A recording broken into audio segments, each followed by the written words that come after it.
कोल्हापूर आणि हातकणंगले लोकसभा मतदारसंघात मतदान शांततेत सुरू आहे। अनेक मतदान केंद्रांवर सकाळपासूनच महिला पुरुष मतदारांच्या रांगा लागल्या आहेत।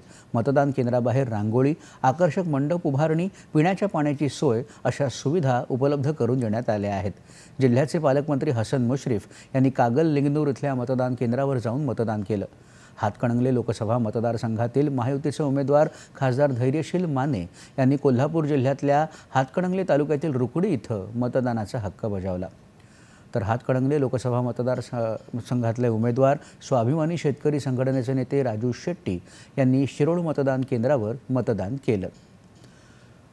कोल्हापूर लोकसभा मतदारसंघातले महाविकास आघाडीचे उमेदवार शाहू छत्रपती यांनी महायुतीचे उमेदवार संजय मंडलिक यांनी कागल तालुक्यातील चिमगाव इथं मतदानाचा हक्क बजावला। तर काँग्रेसचे आमदार सतेज पाटील यांनी कसबा बावडा पॅव्हेलियन मैदान केंद्र इथं मतदानाचा हक्क बजावला।